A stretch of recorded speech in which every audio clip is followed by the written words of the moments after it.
Si Martina ay 24 anyos na pero pasaway pa rin at mahilig gumimik kasama ang kanyang mga kaibigan. Sa halip na aralin ang negosyo bilang tagapagmana ay mas gusto nitong maglakwatsa. Isang araw ay pinarusahan siya ng ama niya at ipinadala sa mansyon ng mga Angeles. Doon ay muling magtatagpo sila ng kanyang kababatang si Zandro na ganap ng CEO at katuwang rin ng ama niya sa negosyo. Maninilbihan si Martina bilang katulong sa mansyon ni Zandro. Hindi naman palalagpasin ng binata ang pagkakataon na iyon para turuan siya ng leksyon ayon sa utos ng kanyang ama. Dahil roon ay mas lalong kaiinisan ni Martina ang binata pero isang pagkakataon ang magpapabago sa kanilang sitwasyon. Iyon ay nagsimula noong aksidenteng nagtama ang kanilang mga labi. Lingid naman sa kanila ang nakatagong plano ng kanilang mga magulang. Ano kaya ang gagawin nila kapag kanila iyong natuklasan?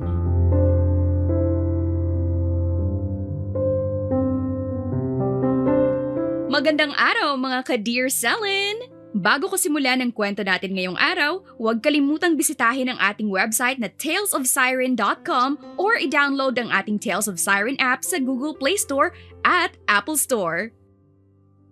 Papa, no! Hindi ako pupunta sa mansyon nila Tito Charito.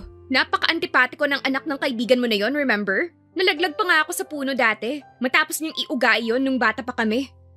Pagtutol ni Martina sa amang si Armando dahil gusto siya nitong ipadala sa mansyon ng kaibigan para mga tulong bilang parusa. Wala ka nang magagawa, Martina. Ang tigas ng ulo mo. Lagi ka na lang pumaparty at sumasama sa mga lagalag mong barkada. Kaysa pag-aralan ng business natin na ikaw rin naman ang magmamana balang araw. Pa, ikaw pa naman ang nagmamanage niyan sa ngayon, di ba? Hindi ka na bumabata, Martina. 24 anyos ka na at mas lalong hindi ako pabata. Kaya ngayon din, iayos mo na mga gamit mo. Papa, please, no! Makikita ko lang doon yung bakulaw na Zandro na yon. Eh mabuti pa nga sa'yo si Zandro. Magkababata kayo, but look at him now. Siya na ang nagpapatakbo ng negosyo nila. At nakakasama ko sa mga proyekto. Magbabago na ako, Pa, please. Ilang beses po nang sinabi yan, Martina. Tapos ang usapan. Pupunta ka sa mga Angeles at ako pa mismo ang maghahatid sa iyo roon. Kakainis! Nagpapadyak si Martina at nagtungo na sa kwarto niya. Ayoko talagang makita ang bakulaw na Zandro na yon. Tapos ano, ako pa talagang aalilain nun? Sa ganda ko na ito? Si Papa naman kasi. Kinabukasan ay wala nang nagawa pa si Martina. Hindi na siya nakaangal pa sa desisyon ng ama niya. Wala rin namang magawa ang mama niya na inispoiled siya ng sobra dahil nasa States iyon ngayon at nagbabakasyon sa lola niya. Oh, nandito na pala kayo, Armando. Bati ni Charito sa ama ni Martina. Kamusta ka na, Martina? Nako, ayan kasi pasaway ka eh. Hindi naman po ako pasaway, Tito Charito. Si Papa lang ang OA. Sagot ni Martina kaya inismeran siya ng ama niya. Dumating naman ang asawa ni Charito na si Vivian at ang anak nilang si Zandro. Agad na nagsalubong ang matatalim na titig ni Martina at Zandro noong magkatitigan sila. Oh, my pretty Martina, you're here na pala. Sabi ni Vivian at nagbeso kay Martina. Paano, Vivian? Ikaw nagbahala sa anak ko ha. Pahirapan niyo ng matuto dahil kapag sa bahay hindi naman nasunod ang batang to. Bili ng ama ni Martina. Don't worry, Armando. Ako nang bahala sa batang to. Sabay kindat kay Martina. Thank you, Tita Vivian. Napangiti si Martina dahil alam niyang ibinili na siya ng mama niya kay Vivian. Ang problema niya na lang ay si Zandro. Nasisiguro niya na hindi siya makakalusot sa antipatikong lalaking iyon. Sige na, aalis na ako. Bahala na kayo sa batang to, ha? Pasensya na sa abala. Wala yun, Armando. Sige, ingat ka. Sabi ni Charito at hinatid na sa labas ang ama ni Martina. Zandro, ihatid mo na si Martina sa magiging kwarto niya. Utos ni Vivian. Sumunod ka sa akin. Sabi niya at sumunod naman si Martina na nakanguso at panay ang ikot ng mata. Noong paakyat na sila sa may hagdan ay kinalabit ni Martina ang masungit na binata. Hindi mo ba ako ipagbubuhat? Look oh, ang taas ng hagdan and my dala is so mabigat. Huwag mo kong artehan, Martina. Kung inaakala mo na okay ka na kasi close si mommy at ang mama mo, nagkakamali ka. What are you saying? Katulong ka dito, di ba? Then you'll serve me, Martina. Sisiguraduhin ko na matututo ka habang pinagsisilbihan ako. Tsaka ngumisi si Sandro at naglakad na pataas ng hagdan. Si Martina naman ay hirap na hirap sa maleta niyang dala. Ang salbahe mo talaga kahit kailan, Sandro Bakulaw! Alam ko na yon, Martinang mangkukulam. Hinintay talaga ni Sandro na makaakyat si Martina ng pinanood lamang. Habol ng dalaga ang hininga matapos makaakyat ng tuluyan. San kwarto ko, Bakulaw? Naglakad si Sandro sa may dulong pasilyo at binuksan ang isang kwarto na inaalikabok pa.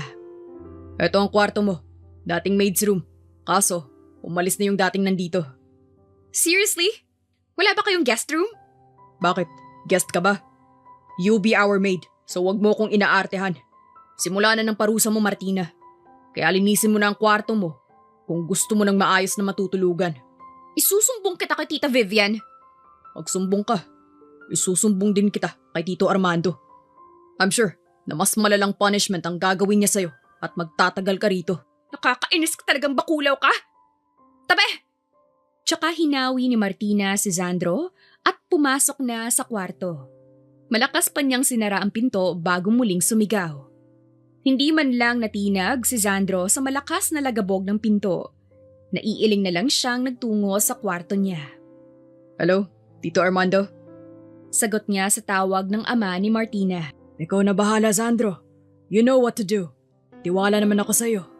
Don't worry, Tito Armando. I'll make sure na she'll learn her lesson very well. Buti na lang nandyan ka. Yung mommy mo kasi kinausap ng asawa ko na huwag pahirapan si Martina. I know, Tito. Ako na pong bahala. Matapos ang tawag ay nahiga na si Sandro dahil pagod na siya at gusto niyang magpahinga. Kanina pa nga sana siya nagpapahinga kung di lang nila inaantay ang pagdating ni na Martina. Busy na rin kasi siya sa trabaho na ipinasa sa kanya ng ama sa kumpanya nila. Nagsimula namang ayusin ni Martina ang kwarto na tutuluyan niya. Bakas sa mukha ang inis pero wala rin naman siyang magagawa dahil sino ba naman siya para suwayin ang mga magulang niya. Aminado rin siya na nagkamali siya pero ang hindi niya matanggap ay ang makakasama niya si Sandro na kinaiinisan niya at aalilain pa siya nito. Makikita mo talaga, Sandrong Bakulaw. Ikaw ang susuko sa ating dalawa, hindi ako. Sabi ni Martina at ibinagsak ang sarili sa kama matapos nalinisin ang kwarto.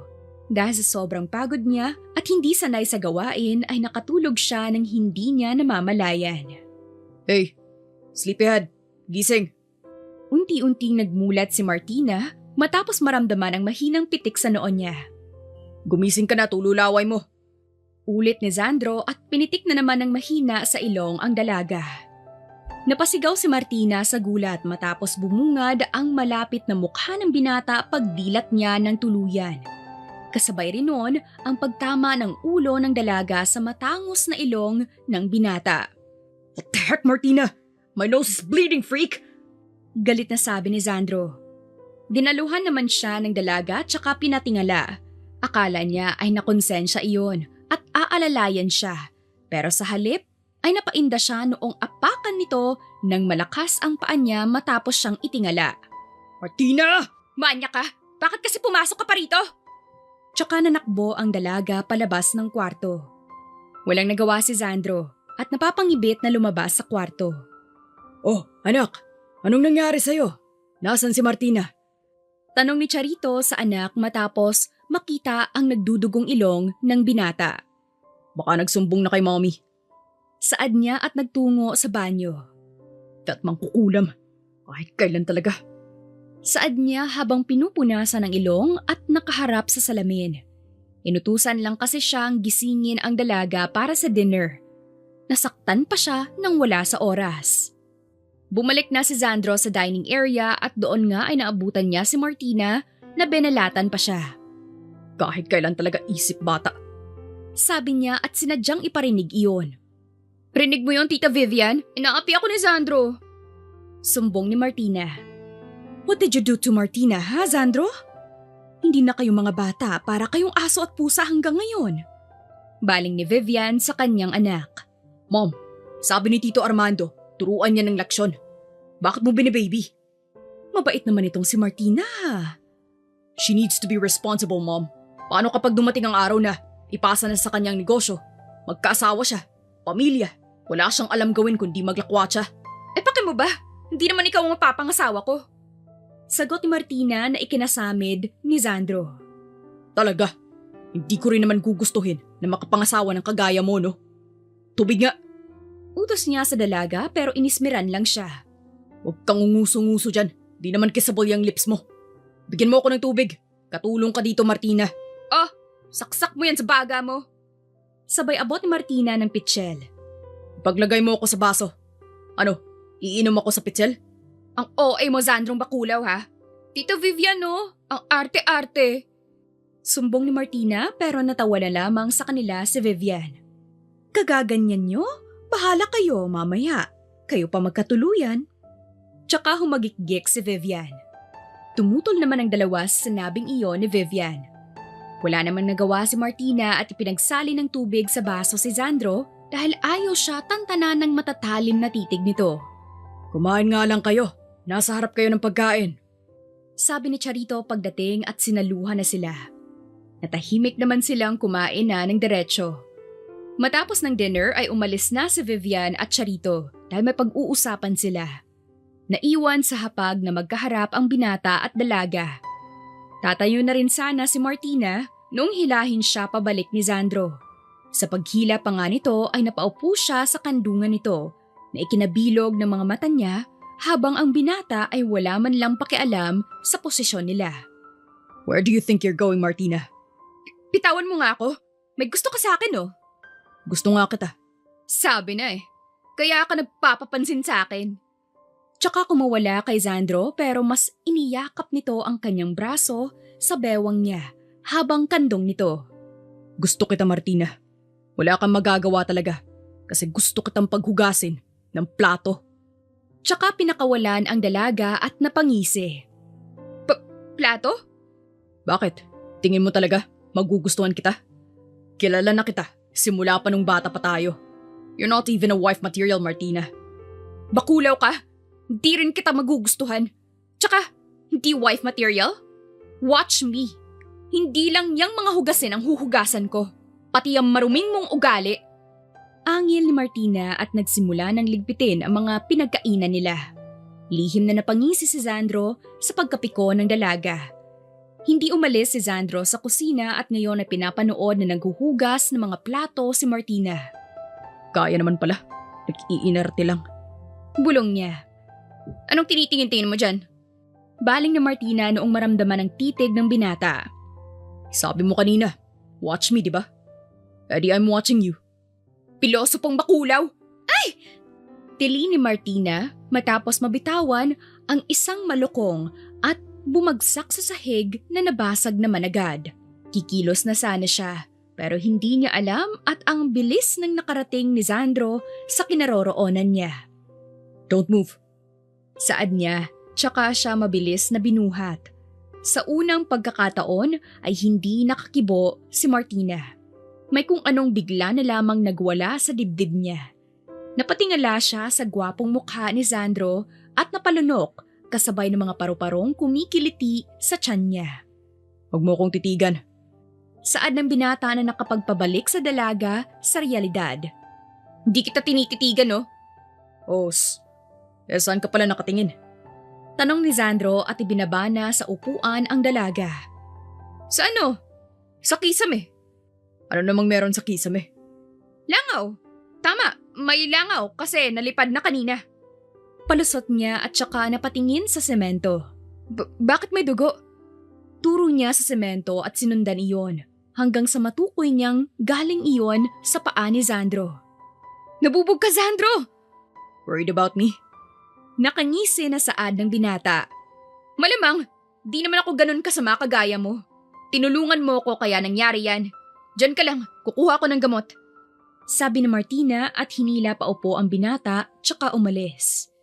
Hindi naman nakinig si Sandro dahil nilinis niya pa ang mga nagkalat na bubog sa kusina. Hoy Bakulaw! Tigas ng ulo, sabi ng wag ng lalakad eh! Tawag ni Martina. Matapos masiguro ni Sandro na nalinis na ang mga bubog, ay bumalik siya kung saan nag-aantay ang nakapamewang na dalaga. Di ba sabi ko, dito ka lang? Nilinis ko lang. Makasaway ka sa akin, ang tigas rin naman ng ulo mo. Upo! Utos ni Martina. Naupo naman si Sandro habang si Martina ay sumalampak ng upo sa may semento para sipatin ang paan niya na nabubog. Ngayon ay ramdam niya na ang hapdi nito. Masakit ba? Tanong ng dalaga pero umiling siya kahit na ang pakiramdam niya ay pinupunit ang talampakan niya. Kanina naman kasi ay hindi yon masakit. Huwag kang malikot ha. Baka masipa mo ako mamaya dyan. Lilinisin ko lang. Sabi ni Martina at walang kaarte-arte na hinawakan ang paa ni Sandro. Aray! Reklamo ni Martina dahil di na nakatiis si Sandro at nasabunutan siya sa sakit. Dahan-dahan, sorry. Sabi mo di masakit, tapos sasabunutan mo ko? Sumakit nung nililinis mo eh. Palusot pa tong bakulaw na to. Tsaka dinahandahan ni Martina ang paglilinis sa sugat. Saan ka pupunta? Tanong ni Sandro noong tumayo ang dalaga. Di ko mahihipan yung talampakan mo, pero may naisip ako. Kinuha ni Martina ang isang mini electric fan at tsaka itinapat sa sugat ni Sandro habang ginagamot niya. Ano, nabawasan ba yung sakit? Oo. Sabi ni Sandro na nahihiyang tumango. Bakulaw kasi, nasasaktan din pala. Why you always call me Bakulaw? Ha? Bakit? Ako nga tinatawag mong mangkukulam eh. Totoo naman eh. You're like a witch. Nung mga bata pa tayo. Pero ako, kailan ako naging Bakulaw? Aray! Ang daldal mo? Sabi na lang ni Martina. Napatitig si Sandro sa dalaga sa pagkakataong iyon na nilalagyan na ng gasa ang sugat niya. Sa totoo lang, ay ngayon lang ulit sila nagkita ni Martina dahil nagkaiba na sila ng school at course noong nag-college sila. Sa kabila noon, ay updated siya sa dalaga dahil panay ang post nito sa social media, hindi gaya niya na scroll lang ang ginagawa kapag naiinip siya. Scroll, pero sa wall lang ng dalaga. Oh, ayan. Tapos na. Can you walk? Sa third floor pa kwarto mo, di ba? Can you call my dad? Papaalalay lang ako sa taas. Hindi na. Mukhang may pinag-uusapan sila ni Tita Vivian na seryoso. Meron silang online conference ngayong gabi. Paano ako aakyat sa taas? Ako nang aalalay sa'yo. Are you sure? Taas kilay na tanong ni Sandro. Mamaya, itulak mo pa ako paggulong dyan sa hagdan. Duh! Marunong akong tumanaw ng utang na loob, no? Binuhat mo ako kanina paalis sa bubog. Kaya ngayon, ihahatid kita sa room mo. Tara na nga, tatapusin ko pa yung hugasin ko mamaya. Inalalaya ni Martina patayo si Sandro at iniakbay sa balikat niya ang kaliwang braso. Huwag ka namang magpabigat, kainis to. Natawa naman si Sandro kaya napatitig sa kanya si Martina. Pinagtitipan mo ba ako, Sandro? Hindi no. Sige na, ihatid mo na ako sa taas. Gusto ko na magpahinga. Hirap na hirap man si Martina ay pinilit niyang maihatid si Sandro sa kwarto nito nang hindi sila gumugulong pababa sa hagdan. Hindi man niya nahahalata ay inaasar kasi siya ng binata at kusa itong nagpapabigat tsaka lihim na napapangiti sa ekspresyon na ibinibigay ng dalaga. Hindi akalain ni Sandro na ang kababata niya noon na sobrang arte at spoiled ay malaki rin talaga ang ipinagbago. Maliban na lang sa palagiang pagparty nito na inirereklamo ng papa nito. Kakapagod. Ang bigat mo Sa katakawan mo yan. Sabi ng dalaga na hinihingal na binuksan ang pinto ng kwarto ni Sandro para maipasok niya ang binata. That's not fats. Mga muscles ko yan. At abs. Kadiri! Magpahinga ka na, bakulaw! Sabay tulak kay Sandro sa higaan. Pero nasaktan si Sandro dahil naiapak niya ng puwersahan yung paa na nasugatan. Kaya naman, napakapit siya kay Martina at nasama ang dalaga sa pagkatumba sa kama. Nanlaki ang mga mata nilang pareho noong dumampi ang labi nila sa isa't isa. Mabilis na umakyat ang dugo sa mukha ni Martina at noong matauhan ay agad sanang aayos ng tayo. pero muli siyang nasubsob pero ngayon ay sa kung saan nakalagak ang bataan ni Sandro. Tila naman nawala ang hapdi ng sugat ni Sandro at napalitan ng malalakas na kabog ng kanyang dibdib. Sa taranta niya na baka may maramdaman si Martina roon ay mabilis niyang itinulak ang dalaga sa gilid niya na tulalang napaupo sa kama. Yung first kiss ko! Biglang palahaw ni Martina. Nagpapanik namang napaayos ng upo si Sandro at tinakpan ang bibig ng dalaga na animo ay batang naagawan ng candy. Tumahimik ka nga. Mamaya akala nila kung inaano na kita. First kiss ko rin yun, kaya huwag kang OA. Yan ang hirap sa inyong mga lalaki. Sa inyo, wala lang yun, pero gold sa aming mga babae yun. Gold din sa akin yun. Eh di quits na tayo, kasi first kiss rin kita. Okay ka na, ha, Martina? Quits mo mukha mong bakulaw ka! Tsaka binato ng unan ang binata bago nagmamadaling lumabas ng kwarto at padabog na isinara ang pinto. Noong nakalabas na si Martina, ay tsakalag nakahinga ng maluwag si Sandro. Nakahimas siya sa kanyang dibdib na may kung ano pa ring gustong kumawala roon. Totoo na first kiss niya si Martina at sa tanang buhay niya ay wala pang ibang babae na nakakuha ng interes niya kagaya ng sa dalaga. Tulala naman si Martina hanggang makarating sa kwarto niya. Hindi na nga niya naalala ang mga hugasin na naiwan niya. Nasisiguro niya na yung isang katulong na sa mansyon ang gumawa noon. Ang first kiss ko. Sambit niya at napahawak sa kanyang labi. Pagod na rin naman siya at napapikit na pero muling napadilat dahil naalala niya na naman ang malambot na labing tumama sa labi niya.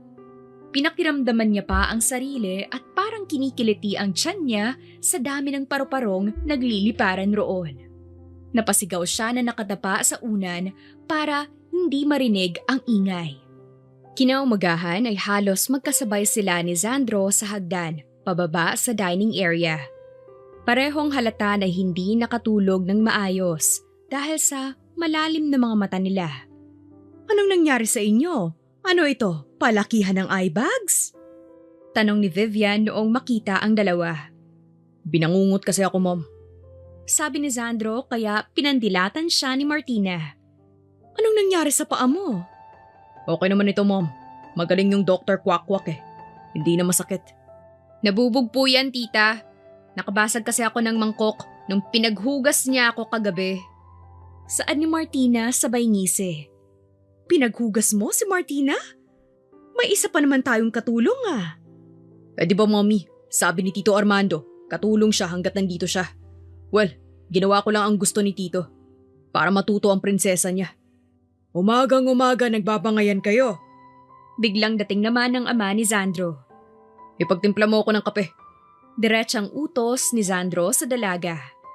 Gusto niya itong inisin para mabura sa alaala nila yung accidental kiss nila kagabi. Ayoko nga. May kamay ka naman, di ba? I'll tell Tito Armando na feeling prinsesa ang mangkukulam niya rito. Inis na napatayo si Martina habang naiiling na lang ang mag-asawa sa kanilang dalawa. Kape baka mo? Tsaka napangisi si Martina at kinuha ang patis tsaka hinalo sa kape. Tingnan natin kung uutusan mo pa ako sa kape mo. Oh, eto ng kape mo, senyorito. Sabay abot ng tasa kay Sandro na may matamis pang ngiti. Halos maibuga ni Sandro ang kape dahil sa alat noon. Anong nilagay mo dito, Martina? Aba, ewan ko. Basta nagtimpla lang ako ng kape, tapos ganyan ako magtimpla. Eh ang alat ng timpla mo. O edi ikaw ang magtimpla. Diba? Para alam mo kung anong lasang gusto mo. Pagtataray niya, tsaka nag-iwas ng tingin. Kapag kasi nakikita niya ang labi ng binata ay naaalala niya ang pagtatama ng labi nila. Siya nga pala, isa na lang yung hotdog sa ref pero sinama ko na sa almusal. Kainin na lang ng may gusto. Sabi ni Vivian. I don't like it. Sabi naman ni Charito. Sabay naman na tumusok ang tinidor ng dalawa sa nag-iisang hotdog. Sandro, ipaubaya mo na yan kay Martina. Utos ni Vivian sa anak niya. No, Mom. Nauna ako. Ibigay mo na sa akin to. Ano ba? May hotdog ka namang iyo. Di ka pa nagsawa. Diretsyong sabi ni Martina na ikinasamid ng tatlo. Tila nawalan ng lakas ang nabiglang si Sandro at tuluyan ng nakuha ni Martina ang nag-iisang hotdog sa mesa. Hindi niya akalaing prangka pa rin si Martina hanggang ngayon at lahat ay walang prenong sinasabi. Lumipas pa ang ilang araw at sinulit ni Sandro ang pag-uutos kay Martina. Pinagsuot niya pa ito ng pangkatulong na damit nang wala sina Vivian at Charito. Madalas din siyang mag-ulat kay Armando, ama ng dalaga. Ano, tapos ka na? Tanong ni Sandro, namumula ang tenga sa suot ni Martina. Porket wala sila Tita Vivian, inaapi mo na ako? Isusumbong talaga kita pagbalik nila. Bakulaw! Bakit ganyan suot mo? Sabi mo maid's uniform. Cute nga eh, parang anime. You don't look cute. You look damn sexy. Bulong ni Sandro na halos hindi narinig ni Martina. Di ako cute? Ano yung dulo? Wala. Sabi ko, magpalit ka. Di ka makakilos niyan. Ang iksi. Mukha kang nag-cosplay. Eto lang meron ako. Meron sa maid's quarter. Maghanap ka ng kasya mo. Sayang. Ganda ko pa naman dito. Reklamo ni Martina bago umalis para magbihis. Pagbalik niya, suot na niya ang tamang maid's uniform. Ayan, much better. Sabi ni Sandro, tsaka inihagis ang feather duster. Maglilinis na po, sir. Sagot ni Martina. Habang naglilinis, natawa pa sila ng isang katulong habang nilalait si Sandro. Hindi napansin ni Martina na nag-e-enjoy na siya. Miss Martina, mabait ka naman. Bakit ka naparusahan dito? Tanong ni Aling Celia. Nako, pasaway kasi ako kay Papa. Panay party. Pero naisip ko, hindi na ako bata. Ang saya rin pala matuto ng ibang bagay. Mabuti naman, iha. Sagot ni Aling Celia. Narinig lahat ni Sandro at napahanga sa mabilis na pagbabago ni Martina. Maliban na lang sa hilig pa rin itong inisin siya. Pagbalik ni na Vivian at Charito, sinalubong sila ni Martina. Naghahain na siya ng almusal na siya mismo ang nagluto. Aba, mukhang napapabuti ka na dito, Martina. Sabi ni Charito. Ang galing ng pretty Martina ko. What if kayo na lang ni Sandro? Birong hirit ni Vivian. No way! Sabay sagot ng dalawa. Sabay matalim na titigan. Yes way! Natatawang sagot ni Vivian. Sige na, kumain na tayo. Awat ni Charito. Pagkatapos, isinama ni Sandro si Martina sa garden para magdilig. Bakit ako? Pasikat na ang araw oh, iitim ako. Reklamo ni Martina. Huwag kang maarte, wala pang araw oh. Fine, baka isumbong mo pa ako sa papa ko. Parinig ng dalaga. Habang nagdidilig, siniritan niya ng tubig si Sandro kapag nakatalikod ito. Martina! Galit na sigaw ni Sandro. Sakto pagharap niya, napalakas ang buhos sa mukha niya. Hala, joke lang! Anong joke? Hinabol siya ni Sandro. Kumuha rin ng hose at nagbasaan sila. Nadaanan pa sila ni Vivian. Kinikilig pero hindi inabala ang dalawa. Tama na, Sandro! Sigaw ni Martina, pero naputol iyon nang may tumigil na kotse sa gate. Lumapit si Davin, pinsan ni Sandro. Sandro! Yoo-hoo! I'm here! Tawag nito. Napatingin si Sandro kay Martina. Basang-basa at manipis ang suot.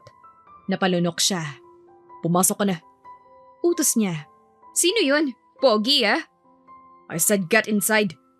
Gusto ko makilala. Bakit ang baby bra mo? Sira ulo, hindi baby bra to. Bastos! Sigaw ni Martina bago tumakbo papasok. Pinagbuksan naman ni Sandro si Davin. May chicks ako nakita, insan. Nasaan na yun? Sexy ah. Tumigil ka na, Davin. Huwag si Martina. Oh, so si Martina pala ah. Type mo ba? Hindi. Di akin na lang. Manahimik ka. Anong ginagawa mo dito? Namoy kong may chicks dito. Kaya naparito ako. Sinamaan siya ng tingin ni Sandro. Chillax! Pero may basketball mamaya. Sama ka. Ayoko. Ako sasama. Gusto ko manood. Biglang sabi ni Martina na bagong bihis na. Sasama ka? Kilala mo ba yan? Turo ni Sandro kay Davin. Kilala mo naman siya. Gusto ko lumabas. Fine, pero sasama rin ako. At ikaw? Sabay turo kay Martina. Palitan mo yung shorts mo. Sabay hila sa kanya. Sumunod na lang si David. Nakangiti. Maya-maya pa ay halos sabay na rin na bumaba si Sandro at Martina. Nakanguso pa ang dalaga pababa habang nasa likuran si Sandro na nagbabanta ang tingin kay David. Ayos na ba? Tara na, let's go! Excited na sabi ni David. Aakbayan pa sana nito si Martina pero mabilis na hinila siya ni Sandro at halos masakal sa pagkaka-headlock nito. Dumayo sila sa malapit lang na subdivision kung saan maraming tropa si David na nakakalaro roon. Martina, right? Ako nga pala si David, ang pinaka-pogi na pinsan ni Sandro. Oo, nice to meet you, David. Tila kinikilig pa na saad ni Martina. Naglahad ng kamay si David pero si Sandro ang tumanggap noon na pinisil pa ang kamay niya. Aray naman Sandro, shake hands lang eh. Tumigil ka na David na, sinasabi ko talaga sa'yo. Shake hands lang naman, sabi ni Martina at kinuha ang isang kamay ni David tsaka nakipagkamay. Halos maningkit ang mga mata ni Sandro. Hinila niya ang kamay ni Martina at pinagsiklop ang kamay nila. Anong ginagawa mong bakulaw ka? Shake hands lang naman sabi mo, di ba? Nakikipag-shake hands rin ako kay Martina. Dude, holding hands na yan, hindi shake hands. Natatawang sabi ni David. Mabilis namang binawi ni Martina ang kamay niya kay Sandro. Bakulaw! Sabi niya at sinabayan sa paglalakad si David. Napairap naman si Sandro na pinagmasdan si Martina at David na nagsabay bago pumagitna sa dalawa. Noong nakarating na sila sa may basketball court ay naroon na rin ang mga makakalaro nila ng basketball. Oh, David, may kasama ka palang backup ah. Bungad ng isang lalaki. Di ko backup yan si Sandro. Siya ang magbubuhat sa atin. Sabi ni David at napatango naman ang mga kasama nila. Oh, yan na pala yung makakalaban natin. Sabi ng isang katim nila sa dumating na grupo at nasa 8 ito na kalalakihan.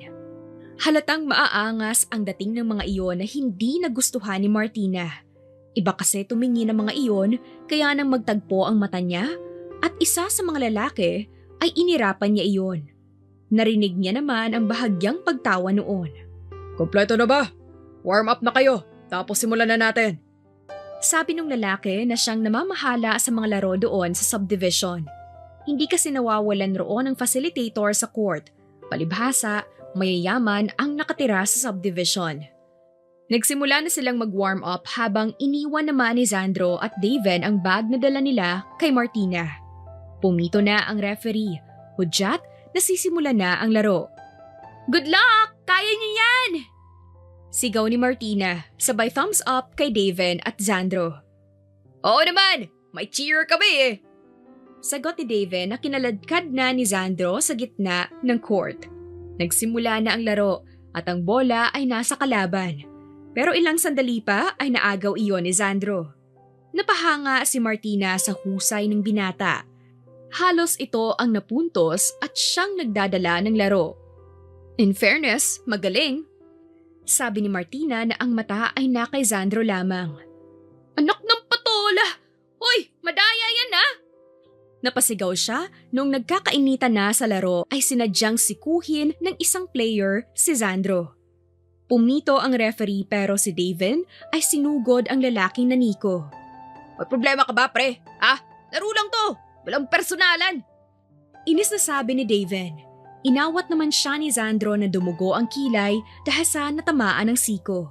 Hayaan mo na, itigil na lang ang laro kung may asar talo. Kalmado na sabi ni Sandro pero si Martina hindi siya kakalma. Nagulat na lang sila noong may lumipad na kamao sa mukha ng lalaking naniko kay Sandro. What's wrong with you? Galit na sabi ng lalaki. Trip ko lang. Bakit? Madaya nga kayo, namimisikal pa. Ang papangit nyo! Ano? Ha? Umamba pa ng suntok si Martina pero hinila na siya ni Sandro. Stop Martina, umuwi na tayo. Saad nito at hinila na sila. Pangit! Ikaw nga mukhang Amazona namang kukulam eh! Pahabol ng lalaki. Doon napatigil sa paglalakad si Sandro. Sira ulo! Sigaw ni Sandro at sinuntok ang lalaki. How dare you call her mangkukulam, ha? Matatouch na sana si Martina, pero napairap siya sa kasunod na sinabi ni Sandro. Ako lang ang pwedeng tumawag ng mangkukulam dyan. Dagdag ng binata sabay suntok. Inawat naman sila habang si Martina ay dismayado ang itsura. Umuwi na tayo! Tsaka hinila sa tenga ang binata. Mangkukulam pala ha? Aray, Martina! Bitawan mo na ang tenga ko! Tinawag ka niyang mangkukulam! Ikaw rin naman na. Yun din ang tawag mo sa akin. At ako lang ang tatawag nun sa'yo. Sagot ni Sandro at inilapit ang mukha sa dalaga. Matagal silang nagsubukan ng tingin noong pumagitna si David. Umuwi na tayo! Sabi nito at hinila na silang dalawa. Nung makauwi sila ay katakot-takot na sermon ang natanggap nila kay Charito na ama ni Sandro. Ang tatandaan niyo na, nakikipag-away pa kayo. Ano, basag ulo ba gusto niyo? Sila naman po nauna, tito. Paliwanag ni David. Oo nga naman, tsaka lumaban lang sila. Kesa naman sila ang magpabugbog, no? Mas gugustuhin ko pang magbayad ng hospital bills nila kesa magbugbog si Sandro. Sabi ni Vivian na ina ni Sandro. Ayan, kaya ganyan ang ugali kasi dahil sa mga konsentidor na ina.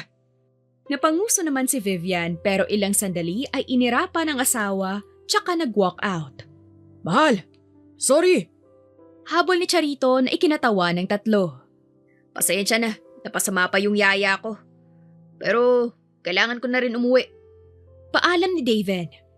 Ingat ka, David. Ihatid na kita sa labas. Saan ni Martina? May paayan, Martina. Nakapasok siya dito, mag-isa. Makakalabas yan mag-isa. Sabi ni Sandro na ikinatawa ni David. Siloso. Sige, mauna na ako. Tsaka umalis na nga si David. OA mo naman, ihahatid lang yung tao sa labas. Kunin mo na lang yung gamot doon, tsaka ointment. Ang sakit ng sugat ko. Bakit? Di mo ba kayang gamutin ang sarili mo? Baka nakakalimutan mo, Martina. Katulong ka dito. You'll serve your master. And that's me. Oo na, bakulaw. Kukunin ko na po ang gamot sa sugat mong maliit lang naman. Sabi ni Martina na panay-irap. Kala mo naman may lalabas na kalabaw dun. Tingnan natin kung di ka iiyak sa bulak ko. Bulong niya sabay ngisi na may binabalak. Pagbalik niya sa may sala kung saan naghihintay si Sandro, ay nagpipigil siya ng tawa na lumapit sa binata. Nasaan ang sugat mo? Patingin nga. Sinipat niya ang nasugatan nito sa may bandang kilay, tsaka nilabas ang betadine. Dahan-dahan na. Babala ni Sandro. Oo, akong bahala. Tsaka naglagay na sa bulak ng betadine. Ouch! Bakit mahapdi? Reklamo ni Sandro na napaatras. Hinaluan ko ng alcohol yung betadine para mas madali gumaling. Martina naman! You're so childish! Eto na, aayusin ko na. Sabi ni Martina at inilapit ang mukha kay Sandro. Makapigil hiningang napatitig ang binata sa labi ng dalaga nung hipa nito ang sugat niya bago ilagay ang band-aid. Ayan na, ayos na. Uy! Okay ka lang, Sandro? Bakit ka nakatulala dyan? Ha? Wala. Sige, salamat. Papasok na ako sa kwarto. Nangyari dun? Nagtatakang tanong ni Martina pa. Samantala, kasalukuyang nakasandal si Sandro ngayon sa pinto ng kwarto niya pagkapasok sa loob. Hawak ang kanyang dibdib habang pilit na iwinawaksi ang nararamdamang kaba at tila nakikinitang mukha ng dalaga na malapit sa kanya. Sandro, ikalma mo. Mangkukulam naman yung si Martina. Tandaan mo, ginagawa mo lang to para turuan siya ng leksyon. Dahil iyon ang utos ni Tito Armando. Tama, Sandro. Wala lang to. Pagkausapan niya sa naguguluhang sarili. Ilang araw ang lumipas at kagaya ng nakasanayan ni Sandro ay siya na ang nag-uutos kay Martina palagi. Pero hindi niya naman akalain na mapapasobra sa sipag ang dalaga. Nasaan na yung mga labahin ko? Tanong ni Sandro matapos maligo dahil hindi niya mamataan yung pinaglalagyan niya ng mga maruming damit. Siya kasi ang naglalaban noon dahil nahihiya siya sa mommy niya at kay Aling Celia na malabhan maging mga underwears niya. Oh, Sir Sandro, Anong hinahanap mo? Tanong ni Aling Celia noong makasalubong ang binata. Aling Celia, nakita mo ba yung mga labahin ko? Labahin mo? Akala ko inutos mo kay Martina. Nagulat nga ako kasi sa amin, hindi ka nagpapa. Naktang patola! Di na pinatapos pa sa pagsasalita si Aling Celia at agad na hinanap si Martina. What the? Martina! Let go of my brief! Sigaw ni Sandro matapos makita ang nagkukusot na dalaga. Ha? Ipinaglalaba ka na nga eh. Di ba sabi mo maglaba ako at huwag na huwag gumamit ng washing machine? Sabi ko, labhan mo yung mga kurtina, hindi mga labahin ko. Ay, akala ko tableclothing yung mga damit mo eh. Tapos look ko, sabay taas ng brief ni Sandro. Basahan? Sabay hagalpak ni Martina ng tawa. Stop that, Martina. Tantanan mo na nga yan. Tsaka kinuha ni Sandro ang mga labahin niya. Halos umakyat ang dugo niya sa mukha dahil sa hiya. Kaya mo ba maglaba? Of course I can. Anong akala mo sa akin? Tsaka pumuesto si Sandro para siya na ang magpatuloy sa paglalaba. Nakatayo si Martina na pinanonood ang binata kung paano maglaba. Napalunok pa siya sa tila na flex ng mga muscles sa braso ni Sandro dahil sa pagkukusot noon ng damit. Ang init! Papasok na ako sa loob! Paalam ni Martina at pagpasok sa mansyon ay uminom ng malamig na tubig. Ayos ka lang, Martina? Tanong ni Vivian pagkakita sa dalaga na namumula at nagpapaypay ng mukha. Ayos lang po. Ang init kasi sa labas. Sa labas? Ang aga pa. Baka naman may lagnat ka. Tsaka sinapo sa noo ang dalaga. Nako, Tita Vivian, wala. Saan ba galing? Naglalaba po sana ako ng mga damit ni Sandro. Natawa naman ng malakas si Vivian. Si Sandro? Magpapalaba? Nako, imposible. Oo nga po, pinigilan ako. Inagaw niya sa akin yung brief niyang kinukusot ko. Lalo nang lumakas ang tawa ni Vivian. Rinig naman iyon ni Sandro sa lakas na napailing na lamang. Noong magabi na, ay tinawagan si Martina ng isa sa mga kaibigan niya. Hello Martina! Ilang linggo ka nang hindi sumasama sa Friday gimmick ka. Kailan mo balak magparamdam sa amin? Nako Alexa, naparusahan ako ni Papa eh. Tsaka matatanda na tayo para dyan. Wow! Is that really you? Pakilabas si Martina, nasa na siya? Ano ba Alexa? It's me no? The one and only. Sadyang napagtanto ko lang rin na hindi na ako na bata. Kailangan kong magseryoso sa buhay. Okay, fine. Sige, I get it naman. Pero baka gusto mo namang sumama paminsan-minsan? Or kahit last na mamaya, sama ka sa amin bago ka tuluyang magseryoso sa buhay mo. Sige, sasama ako para rin makausap ko ibang friends natin. Baka kasi hindi na rin talaga ako makasama sa mga susunod na gimmick pa. Ayun! See you later, Martina. I'll text you na lang sa ang bar tayo mamaya. Okay, bye Alexa. Naghanda na si Martina para sa gimmick niya mamaya. Kasama ang mga kaibigan, suot niya ang isang fitted na red tube dress 2 inches above the knee at heels na nasa 2 inches lang ang taas. Ay shucks! Papaalam pala ako kay Tita Vivian. Saad niya at nagtungo sa kusina kung saan nagluluto na si Vivian ng dinner nila kasama si Aling Celia. Tita Vivian? Tawag pansin niya. Oh, Martina! Aba, napaka-sexy ah! Saan ang lakad mo? Gigimik lang po kasama mga kaibigan ko. Don't worry tita, kasi last naman na ito. Papaalam lang ako sa kanila ng maayos dahil magtituno naman po ako at tutulong kay Papa sa business namin. Samahan ka na kaya ni Sandro? Ipapahatid na kita. Nako, hindi na po. Ayoko kasama ang baka pigilan lang po niya ako tita. Sige na please. Kaya ko naman po. I'll text you to update you na lang. Oh sige, text mo na lang sa akin ang lugar na pupuntahan mo para mapasundo kita mamaya. Okay tita, the best ka talaga. Oh siya, sige. Ingat ka ha. Titirahan kita nitong niluto ko. Opo tita, alis na po ako. Palabas na si Martina na nagmamadali noong dumating si Sandro. Nangunot pa ang noon niya noong makita kung gaano ka-sexy si Martina sa suot nito. Noong oras na ng dinner at naghahain na ay doon na siya napatanong sa kanyang mommy. Mom, nakabalik na ba si Martina? Kakain na ng dinner ah. Ay, magtatagal sa labas yun eh. Magtatagal? Gabi na. Nagpaalam, gigimik daw kasama ang mga kaibigan. Pinayagan mo, Mom? Mag-isa? Tapos ganun talaga ang suot?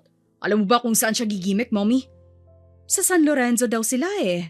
Yung elite bar doon? At teka nga, bakit ba? Ayos naman ang suot ni Martina. Tsaka matanda na siya at hindi na bata. Sino naman ako para pagbawalan yung tao? Uy, anak, Zandro, saan ka pupunta? Tawag ni Vivian sa anak niya pero nagmamadali iyong umalis at hindi na siya nilingon pa. Pasaway ka talaga, Martina. Sabi ni Zandro, tsaka mabilis na pinaharurot ang kotse niya. Samantala, "Oh, Martina! Inom pa tayo!" Yaya ni Alexa na sinalina na naman ng alak ang baso ng dalaga. "Nako Alexa, bawal akong malasing eh." "Ha? Aba talagang hindi na ikaw ang Martina na kilala ko na hindi uuwi hanggat hindi gumagewang-gewang." "Noon yun Alexa. Ngayon tapos na ako sa stage na ito. Last na to." "Fine. Pero eto na, last na rin. Sige na, dali na. Inumin mo na." Kinuha pa ni Martina ang alak na iniabot ni Alexa. Naghiyawa naman ang mga kaibigan niya. "Cheers! Para sa pagbabagong buhay ni Martina!" Sabi ni Ella. Ilang sandali pa ay nakaramdam na ng pagkahilo si Martina kaya nanahimik na siya sa isang tabi habang nakikipagsayawan ang iba niyang mga kasama. "Hey miss, wanna have some fun?" Tanong ng isang lalaki at tumabi kay Martina sa sofa. "Excuse me, hindi kita kilala. And I don't need someone na sasamahan ako. May mga kaibigan ako." Pagtataray ni Martina kahit nalasing na. Sumasama man kasi siya sa mga kaibigan sa bar ay hanggang inom lang. Hindi rin siya nakikisayaw sa dance floor. Saan? Gusto mo ba? Sumayaw rin tayo. May kakaiba sa mga tingin ng lalaki na sinusuri si Martina ng tingin na tila tatagos na yata sa pagkatao niya. "Lumayo ka nga sa akin. Ayoko nga sabi." "Aarte pa. Tingnan mo nga yung suot mo. Halata naman na nang aakit ka." Tsaka pinasimplihan siya ng hima sa braso. "Bastos!" Sigaw ni Martina at kahit nahihilo ay hinampas ng bote sa ulo ang lalaki. "What the? Arte mo. Pero gusto ko yan.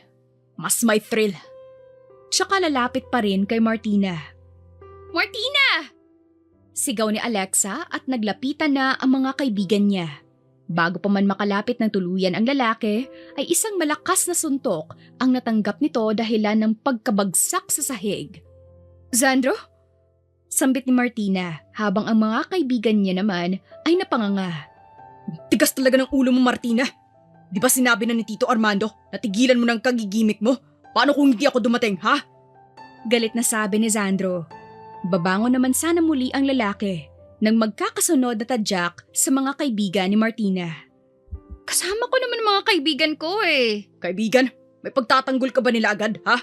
"Tama na Zandro, nakakahiya." "Mahiya ka talaga. Umuwi na tayo." "Ayoko. Di ka naman nakikinig sa akin eh. Sarili mo lang ang pinakikinggan mo." Tsaka dinampot ang isang bote ng matapang na alak at tinungga iyon. "I said let's go home." Tila sako ng bigas na pinasa ni Zandro ang lasing na talaga na dalaga. Noong nakarating sila sa kotse, ay mapupungay ang mga mata na tiningnan ni Martina si Zandro matapos siya nitong ipasok sa kotse. "Zandro, bakit ang bad mo sa akin ha?" Sabi ni Martina na akala mo ay bata at hinila ang kwelyo ni Zandro palapit sa kanya. "Lasing ka na, Martina. Huwag kang magulo. Magdadrive pa ako pa uwi." Sagot niya sa dalaga noong maamoy ang alak rito. "Ayaw. Makinig ka muna sa akin." Nakangusong sabi ng dalaga. "Alam mo ba, na-crush kita noon, ha? Kaso, nilaglag mo ako sa puno ng bayabas dati. Simula noon, isinumpa ko sa ngalan ni Haring Barabas na never kitang magugustuhan. Lalo na ngayon. Kasi ang sungit-sungit mo." "Really? Crush mo ako?" Nakangisi na tanong ni Zandro. Natitiyak niyang kapag naalala ni Martina ang lahat, bukas, kapag nahulasan na ito, ay hihilingin na lang nitong kainin ng lupa sa sobrang kahihiyan. Oo, pero noon yun, di na ngayon.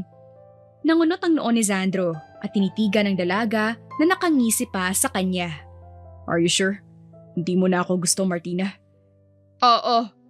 Teka, check ko nga. Sabay hila kay Sandro at walang pasabi na hinalikan ito.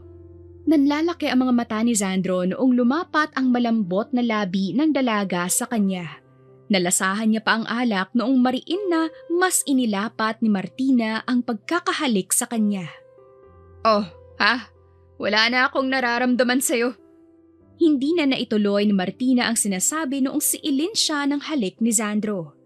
Tila nahawa ito sa kalasingan niya at mas dinama ang mainit nilang pagsasalo habang hawak sa batok si Martina. Bigla namang naitulak ni Martina si Sandro. Muta, nandidiri ka sa halik ko? Nasusuka. Hindi na iyon natuloy ni Martina at tuluyan nang nasukahan sa dibdib si Sandro. Martina, wag dito! Baba ka dun! Awat ni Sandro pero nasukahan na siya nito. Kahit na bumaba iyon para magsuka ay nadamay na siya. Tawang-tawa pa si Vivian noong makauwi ang dalawa. Binaba ni Sandro si Martina habang ang damit niya ay may suka. Huwag mo nga kaming tawanan, Mommy. Alam mo ba, namuntik na yung mabastos sa bar. What? Nasa na yung nambastos kay Martina? Pinatulog ko na, Mom. Great job, anak! Sabay thumbs up kay Sandro. Sige po, shower lang ako. Ikaw na pong bahala kay Martina. Uy, concerned siya.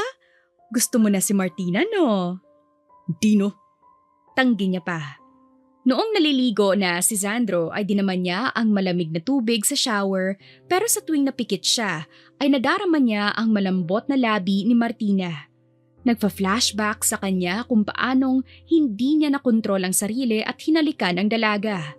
May parte sa kanyang hindi matatanggap na hindi na siya gusto ng dalaga at noon lang ang pagtingin sa kanya ni Martina. What the hell is happening to me? No, what the freaking hell is wrong with me? Naalala niya pa noon bago ang mga bangayan nila ni Martina noong mga bata pa sila. Hindi niya naman gustong ilaglag sa puno ng bayabas si Martina basta. Ginawa niya iyon para sana kapag mahulog ang dalaginding na si Martina, sasaluhin niya at sasabihin na Prince Charming siya nito. Ang problema nga lang ay hindi niya nasalo si Martina kaya galit na galit iyon sa kanya. Iyon ang araw na halos isumpa siya ni Martina dahil nalagas ang isa sa 6 na ngipin nitong natitira noong mga bata pa sila. Matapos na maligo ni Sandro ay sakto naman na tumawag sa kanya ang papa ni Martina. Hello po, Tito Armando. Napatawag po kayo. Kamusta si Martina, Sandro? She's doing good naman po, Tito. Actually, nangako pala siya kanina kay Mommy na last na niyang gimmick kanina.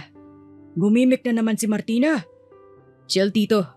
Last niya na raw yun. At isa pa, natuto na rin talaga si Martina. Malaki rin ang naging ambag sa kanya ni Aling Celia, lalo na sa pagtuturo pagdating sa mga gawaing bahay. Mabuti naman, kasi babalik na ang mama ni Martina. Susunduin namin sa airport sa susunod na araw. At kasabay noon tatapusin ko na rin ang punishment niya. Pauuwiin ko na siya rito sa mansyon. Pababalikin mo na po dyan si Martina? Yes, Sandro. Job well done sa pagdisiplina sa anak ko. Thank you, Iho. Walang anuman po, Tito. Nalungkot ang tono na sabi ni Sandro.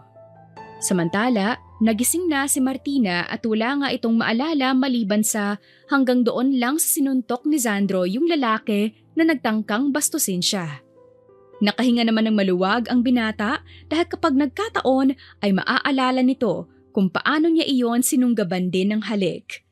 Matapos na mag-usap ni Vivian at Martina ay muling natulog ang dalaga pero noong kalagitnaan gabi ay bigla itong muling bumangon dahil sa gutom. Nagtungo siya sa kusina para kumain nung itinirang pagkain sa kanya ng ina ni Sandro. O ano, ayos ka na. Ang tigas kasi ng ulo mo. Sabi ni Sandro na biglang sumulpot sa kung saan. Ay bakulaw! Ba't gising ka pa? Kakagulat ka naman. Bakit ikaw? Gising ka pa? Kagigising ko lang. Nagugutom ako, wag kang magulo. Talagang mas nagutom ka pa kaysa nakaramdam ng hangover ah. Oh, ano ngayon? Tsaka, hindi kita kabatino. Inaway mo ko sa harap ng mga kaibigan ko. Sumama lang naman ako sa kanila para magpaalam, pero hindi ka nakinig.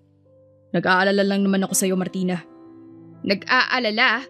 Tigilan mo ako, bakulaw. Maaalala ko lang ang buong nangyari, talagang lagot ka sa akin. Good luck naman sa'yo kapag naalala mo. Baka mas gustuhin mo na lang kalimutan. Tsaka ngumisi ng nakakaloko si Sandro. Kumakain na si Martina noong may inilapag si Sandro sa mesa. Oh, hangover soup. Iyon kasi ang dahilan kung bakit gising pa siya. Gusto niya mag-sorry kay Martina at ang pag-offer ng hangover soup ang naisip niya. Wow, ang bait ha. Sorry, Martina. Ha? Ano yun? Pakiulit? Medyo di ko narinig eh.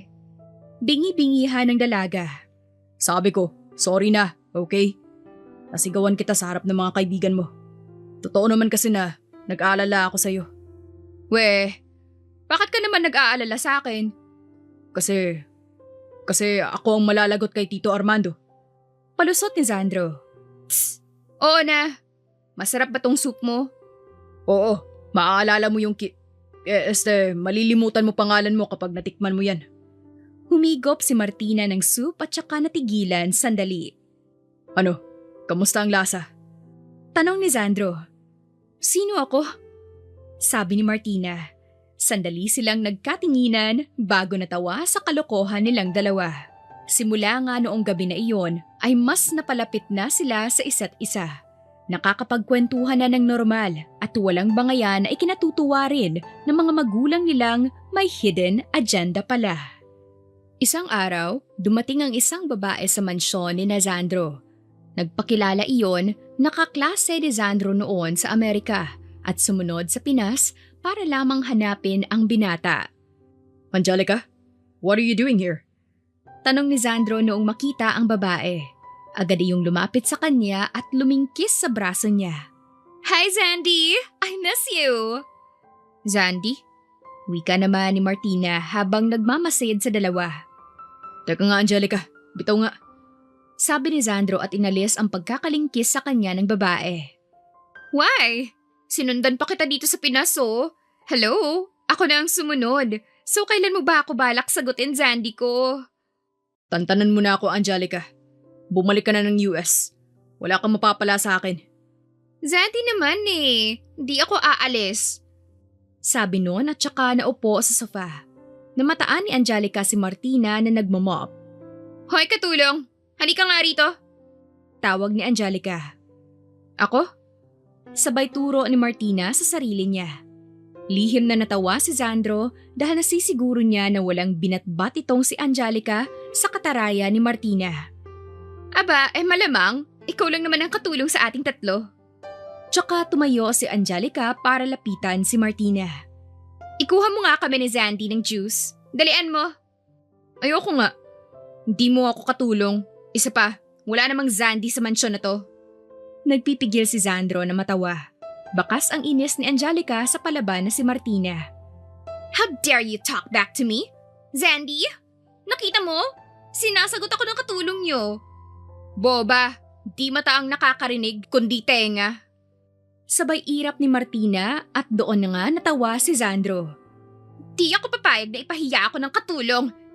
Aagawin sana ni Angelica ang mop kay Martina pero iniilag iyon ng dalaga dahilan ng pagkadulas ni Angelica sa basang sahig. Inis itong napasigaw. Ayan, sige tulungan mo pa akong maglampaso. Tutal, basura yung ugali mo. Zandy, help me! Lumapit si Sandro sa kanilang dalawa pero nilaktawan lang nito ang nasa semento na si Angelica at dumiretso kay Martina. Linisin mo mabuti ang sahig ah. Daming kalat eh.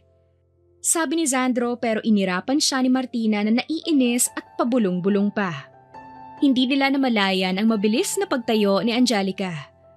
Mabilis na naagaw noon ang mop kay Martina pero bago niya pa iyon maihampas sa dalaga ay napigilan ni Sandro ang kamay niya.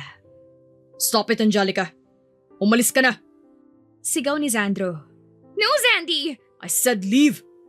Galit na sabi ni Sandro bago iwinaksi ang kamay ni Angelica na hawak ang mop. Pabalik ako! Sabi nito bago tuluyang umalis. Okay ka lang? Biglang kalmado na tanong ni Sandro kay Martina. Ayos lang, Zandy. Panggagaya ni Martina sa babae at saka bubulong-bulong. Tatalikod na sana ito nung hilahin siya ni Sandro. Nanlaki ang mga mata ni Martina na sa pagharap niya ay labi ng binata ang sasalubong sa kanya. Ayan, para manahimik ka. Saad ni Sandro bago iniwan ang natutulalang dalaga. Napasigaw na lamang ang dalaga pero nagpatuloy sa paglalakad palayo si Sandro na nagtakip pa ng dalawang tenga. Sa pagkakataon na iyon, napahawak si Martina sa labi niya. Doon na nga nanumbalik sa alaala niya ang nangyari noong nalasing siya. Simula sa umamin siyang nagustuhan niya si Sandro hanggang sa kung paanong hinalikan siya nito. Napahawak siya sa magkabilang pisngi sa sobrang pag-iinit ng mukha niya. Gusto niya rin ba ako? Nino? Napalingon si Martina sa nagsalita at iyon nga si Vivian. Po? Wala po. Sige tita, tapos na po akong mag-mop. Tsaka mabilis na sumibat para hindi na makulit pa ng ina ni Sandro. Matapos ang pangyayaring iyon, sa pagitan ni Martina at Sandro ay naging ilag na sila sa isa't isa at nagkaroon ng ilangan. Maging si Charito at Vivian ay nagtataka na nga sa kanila. Hanggang sa muli na namang bumalik si Angelica. Pilit na namang nadikit kay Sandro na hindi na rin napigilan ng guard dahil natakot iyon kay Angelica at baka ireklamo pa siya ng babae. Zandy! I'm back! Tsaka yayakap sana kay Sandro pero nagtago ang binata sa likod ni Martina. Help me Martina, ayoko na makita ang babaeng yan. Bulong ni Sandro na nasa likuran ni Martina. Eto na naman ang katulong na mahilig makisawsaw. Ano ka ba ni Zandy ko, ha?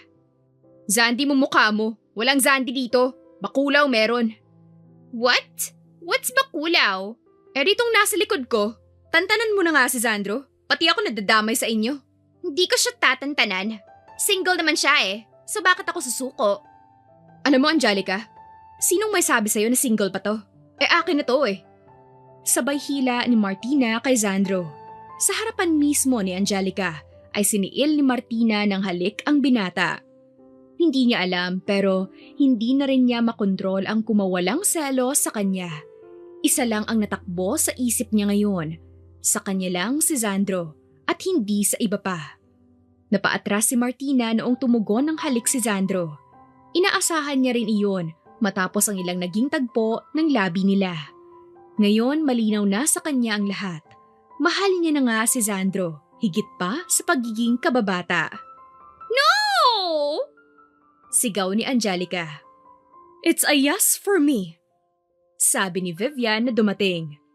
Mabilis na napahiwalay si Martina kay Sandro dahil sa hiya, pero kinabig nito ang bewang niya at hinapit siya palapit sa katawan nito. Tita Vivian! Sambit ni Angelica. Umalis ka na dito, iha. Wala sa'yo ang boto ko, kung hindi kay Martina.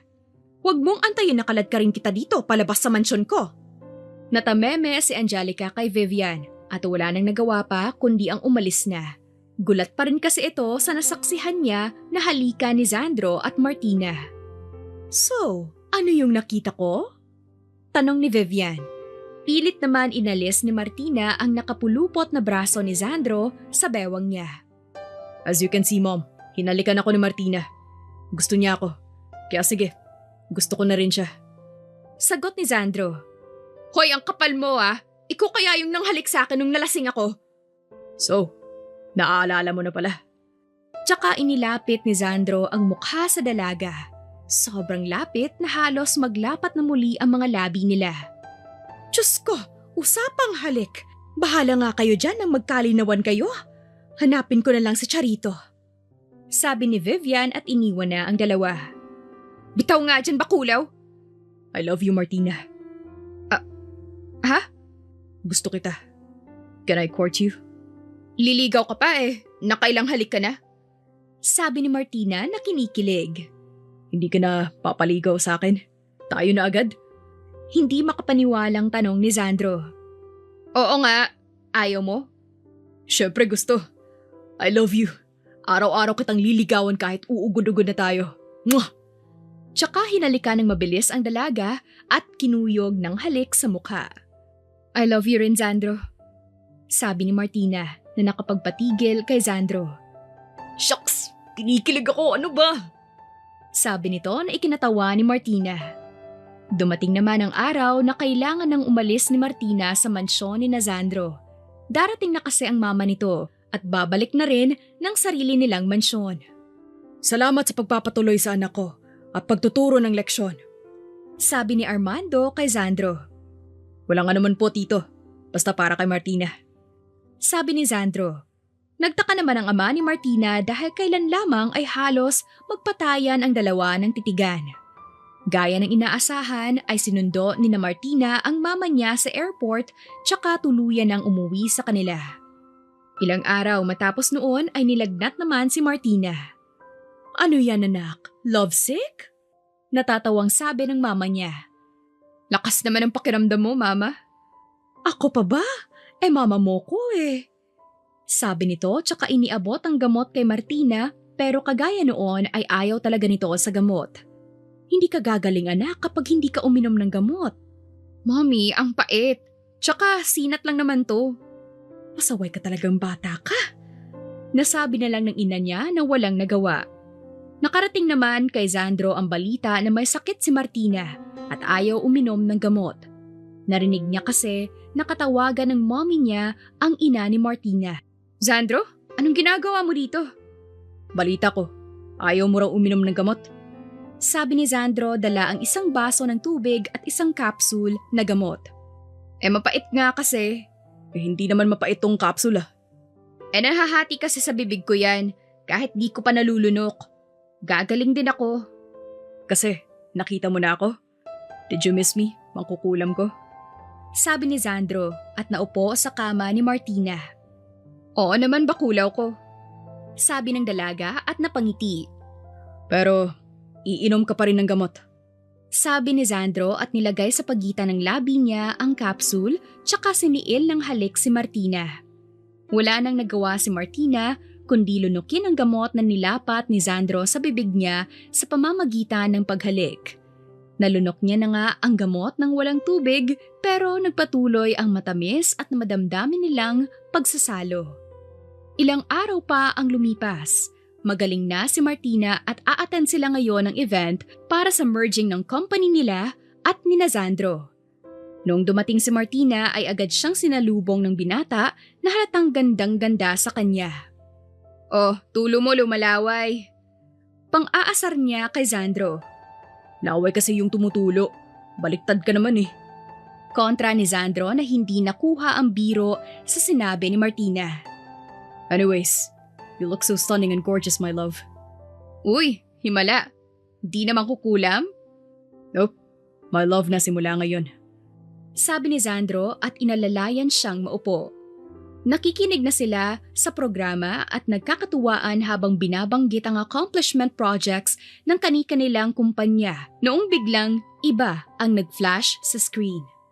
Kuha iyon ng mga video ni Zandro at Martina.